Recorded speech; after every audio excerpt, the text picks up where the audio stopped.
Assalomu alaykum qadrli do'stlar. Sizlar bilan men yana Toshkent viloyati Beg'ot tumanidan Sharifjonman. Do'stlar, bugun 2 dekabr 2025-yil. Xo'p, bizda uzumlarni kesish mana men endi boshlayapman. Uzumlarni bu yil ko'nmasam ham kerak, chunki unaqangi sovuq bo'lgani yo'q bizda. Mana uzumlar. Bu videoni tayyorlashdan maqsad do'stlar, keyingi yilga bahorga 2026-yil bahorga ko'kka qora payvand qilish uchun hozirdan tayyorgarlik ko'rish kerak. O'shani sizlarga video ko'rsatmoqchi edim. Do'stlar, mana tana 8 yillik uzum. Bu shoxanak 8 yillik.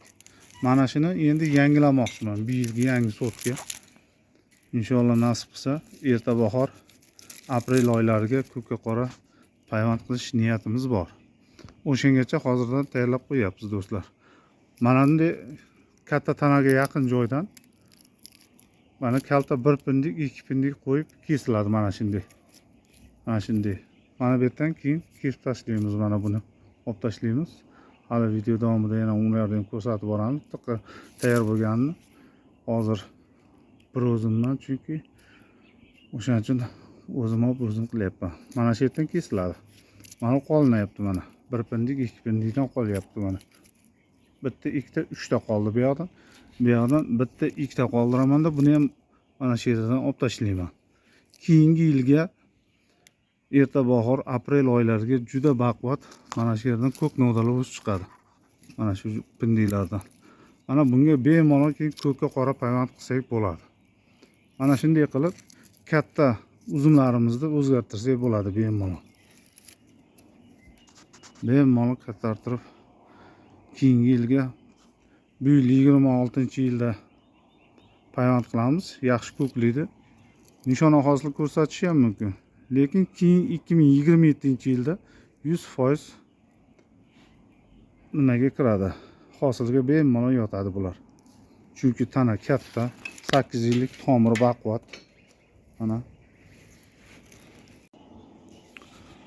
Mana kesib oldik mana. Mana buni ajratdik. Mana endi qolgan holatini ko'ring mana. Mana. Bitta, ikkita, 3ta, 4ta, mana bilan 4ta qoldi. 4ta kalta pindik, 1 pindik, 2 pindik qoldi. Bunisida 2ta qoldi mana. Bunisini ham olib tashladik mana. Mana bu o'zi qoldi mana endi. Mana. Endi bunga bahorda payvandimizni qilamiz do'stlar. Kim o'zgartirmoqchi bo'lsa mana shunday o'zgartirsa bo'ladi. Bu chunki tajribadan o'tgan 4-5 yildan beri mana shu tajribani o'zgartiryapmiz uzumlarni. Mana shuni qilsa juda yaxshi bo'ladi. Ham hosildorlik, unumdorlik bo'ladi, yaxshi bo'ladi. Tez hosilga kiradi. Kimda mana shunaqa uzumlari bo'lsa, olib tashlamasdan mana shunday ko'kka qora payvand qilib qo'ysa bo'ladi do'stlar. Mana bu uzumimizni 2024-yil noyabr oyida oxirida mana shu yerdan kesganmiz mana. Xuddi boya ko'rsatganimdek mana shunday kesganmiz. Bu tanasi mana kichkinaroq bu, 3 yillik. Mana shu yerdan kesilgan mana. 1 pindik, 2 pindik qo'yib. Bunisini mana bu yerdan kesilgan mana.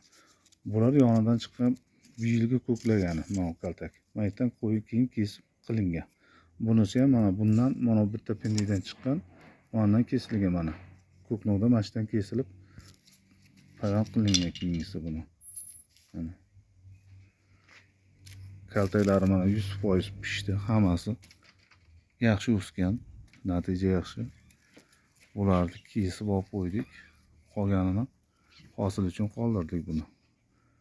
Mana bunisi ham yerda ulangan mana. Zeus. Bunisi Pandora mana.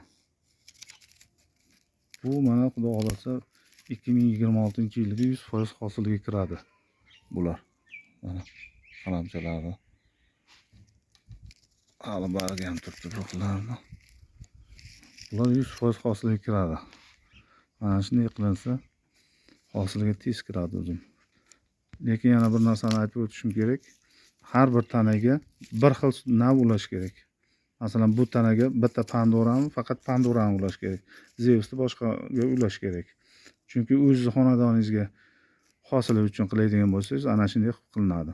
Har bir tanaga bittadan uriladi. Bittadan emas, bir xil navdan uriladi. Chunki bularning pishish vaqti har xil bo'ladi. O'shaning uchun uzumlarimiz keyin qiynalib qoladi, har xil bo'lgandan keyin. Endi bizda iloji yo'q, o'shanday qilib ikki xil, uch xil uladim men. Mana natijalar mana shunday yaxshi natijaga ega bo'ldik mana. Mana do'stlar. Mana buni ham kesib qo'ydik mana. Bu ham bir 8 yillik, 9 yillik ancha katta uzum. Buni ham o'zgartirdik. Yonboshda shoxni olib tashladim. Tepada 3 ta ko'z qoldirdim mana. Ana shu uchalasini qoldirdim mana.